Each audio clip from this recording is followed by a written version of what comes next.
Next topic is promoters and catalytic poison. So in a catalytic reaction, the presence of certain substances increases the activity of the catalyst. So such a substance is called the promoter.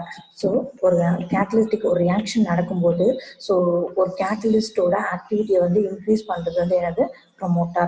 இப்போ Haber's process வந்து எடுத்துக்கிட்டோம்னா so அது வந்து ammonia வந்து manufacture பண்ணுறோம். So அதில் வந்து பார்த்தோம்னா கேட்டலிஸ்ட் வந்து அயன். ஸோ இப்போ அயனோட ஆக்டிவிட்டியை இன்க்ரீஸ் பண்ணுறது வந்து மாலிபிடினம். ஸோ இப்போ மாலிபிடினம் வந்து நம்ம என்ன சொல்கிறோம் ப்ரமோட்டர். So next வந்து certain substances which decreases or completely destroys the activity of the catalyst. So catalyst ஓட action வந்து destroy பண்ணிச்சு. So இல்லைன்னா அதோட activity வந்து decrease பண்றது நம்ம என்ன சொல்றோம் catalytic poison. So இப்போ SO2 plus O2 gives SO3. So இந்த reactionல platinum வந்து catalyst ஆக்ட் பண்ணுது. So இப்போ இதுல வந்து catalytic poison வந்து AS2O3. So இப்போ AS2O3 வந்து PT ஓட ஆக்டிவிட்டியை வந்து டிக்ரீஸ் பண்ணுது. ஸோ அப்போ AS2O3 நம்ம என்ன சொல்றோம் catalytic poison. ஸோ நெக்ஸ்ட் வந்து ஹேபர்ஸ் ப்ராசஸில் அமோனியா மேனுஃபேக்சர் பண்ணுறோம் இல்லையா. ஸோ அதில் வந்து அயன் வந்து கேட்டலிஸ்ட் ஆக்ட் பண்ணுது. ஸோ அதோட ஆக்டிவிட்டி வந்து டிக்ரீஸ் பண்ணுறது H2S. ஸோ ஆல்ரெடி ப்ரமோட்டரில் வந்து பார்த்துருப்போம். ஸோ இது வந்து மாலிபிடினம் வந்து அதோட ஆக்டிவிட்டி வந்து இன்க்ரீஸ் பண்ணுது ப்ரமோட்டர்னு பார்த்தோமோ. பட் இதில் இருக்க H2S வந்து என்னது கேட்டலிட்டிக் பாய்சனை வந்து ஆக்ட் பண்ணுது. ஸோ நெக்ஸ்ட் வந்து auto catalysis. So in second reaction one of the product formed act as the catalyst of the reaction. இப்போ reactants வந்து நடக்குது. ஸோ அதுல இருந்து ப்ராடக்ட்ஸ் வந்து ஃபார்ம் ஆகுது இல்லையா. அந்த ஃபார்ம் ஆகிற ப்ராடக்ட் வந்து ஸோ அந்த ரியாக்ஷனோட ஸ்பீடை வந்து இன்க்ரீஸ் பண்ணுது. ஸோ அதுதான் நம்ம என்ன சொல்றோம் ஆட்டோ கேட்டலிசிஸ். ஸோ இந்த ரியாக்ஷன்ல வந்து எத்தில் அசிட்டேட் இருக்குது. ஸோ எத்தில் அசிட்டேட்டை வாட்டர் கூட நம்ம ரியாக்ட் பண்ணுறோம். ஸோ நமக்கு அசிட்டிக் ஆசிட் அண்ட் எத்தனால் வந்து ஃபார்ம் ஆகுது.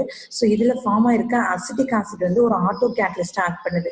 ஸோ ஆட்டோ கேட்டலிஸ்ட் ஆக்ட் பண்ணி இந்த ரியாக்ஷனோட ஸ்பீடை வந்து இது வந்து ஒரு கேட்டலிஸ்ட் ஆக்ட் பண்ணி இந்த ரியாக்ஷனோட ஸ்பீடை வந்து இன்க்ரீஸ் பண்ணுது. So that only we call it as the auto catalysis. So next இந்த ரியாக்ஷன்ல AsH3 இருக்குது. It gives the arsenic and the hydrogen. So இதில் ஃபார்ம் ஆகிற ஆர்சனிக் வந்து ஒரு ஆட்டோ கேட்டலிஸ்ட் ஆக்ட் பண்ணுது. ஸோ ஆட்டோ கேட்டலிஸ்ட்னா இந்த ரியாக்ஷனோட ஸ்பீடை வந்து ஆர்சனிக் ஃபார்ம் ஆனதுக்கு அப்புறம் இன்க்ரீஸ் பண்ணுது. ஸோ அது வரைக்கும் இந்த ரியாக்ஷன் வந்து ஸ்லோவாக நடந்துகிட்டே இருக்கும். So after the formation of the arsenic so இது வந்து ஒரு ஆட்டோ கேட்டலிஸ்ட் ஆக்ட் பண்ணுது. ஸோ இதோட ஸ்பீடு இந்த ரியாக்ஷனோட ஸ்பீடை வந்து இன்க்ரீஸ் பண்ணுது. So next வந்து negative catalysis. So in certain reaction, the presence of certain substances decreases the rate of the reaction. So substance வந்து the reaction ஓட speed வந்து decrease பண்ணுது. So அதுதான் வந்து என்னன்னா negative catalysis. ஸோ குளோரோஃபார்ம் எடுத்துக்கிறோம். ஸோ குளோரோஃபார்ம் வந்து ஆக்சிடைஸ் பண்ணுறோம். ஸோ ஆக்சிடைஸ் பண்ணும்போது we are getting COCl2 water and the Cl2. So இதில் வந்து ஸோ எத்தனால் இதில் வந்து எத்தனால் வந்து டிக்ரீசஸ் தி. ஸோ இந்த ரியாக்ஷனில் எத்தனால் வந்து ஸோ அதோட ரேட் வந்து டிக்ரீஸ் பண்ணுது அப்படின்னு சொல்கிறாங்க. ஸோ நெக்ஸ்ட் வந்து H2O2 gives H2O and O2. So decomposition of the hydrogen peroxide. So hydrogen peroxide decompose ஆகி நமக்கு வாட்டரும் ஆக்சிஜனும் கிடைக்குது. ஸோ இதில் வந்து டைல்யூட் ஆசிடும் கிளிசராலும் வந்து நெகட்டிவ் கேட்டலிஸ்டாக ஆக்ட் பண்ணுது. ஸோ நெகட்டிவ் கேட்டலிஸ்ட்னா இந்த ரியாக்ஷனோட ஸ்பீடை வந்து டிக்ரீஸ் பண்ணுது. That only we call it as the rate of the reaction. So next one, the theory of catalysis. So for a certain chemical reaction to occur, the reactants ought to be activated to form the activated complex. So the reactant ரெண்டு வந்து சேர்ந்து நமக்கு first வந்து immediate product வந்து form ஆகல. So in between that we are getting the activated complex. So the energy required for the reactants to reach the activated complex. So ஒரு activated complex வந்து அது ஃபார்ம் பண்ணா அதுக்கு ஒரு எனர்ஜி வந்து நம்ம கொடுத்தாதான் அது வந்து ஒரு activated complex வந்து ஃபார்ம் பண்ணும். ஸோ அந்த எனர்ஜி நம்ம என்ன சொல்றோம் activation energy. So the activation energy can be decreased by increasing the temperature. So நம்ம டெம்பரேச்சர் இன்க்ரீஸ் பண்ணும்போது ஸோ the activation energy வந்து என்னாகும் டிக்ரீஸ் ஆகுது.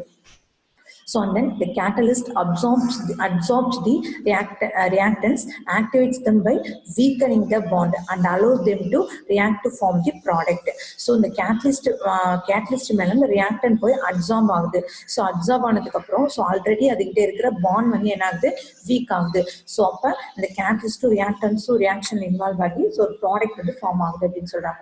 So as activation energy is lowered in presence of the catalyst, so more molecules take part in that reaction. So that means so catalyst வந்து நம்ம add பண்ணும்போது அந்த இடத்துல வந்து ரியாக்ஷன் வந்து ஃபாஸ்டா நடக்குது அப்படின்னு பார்த்துருப்போம்.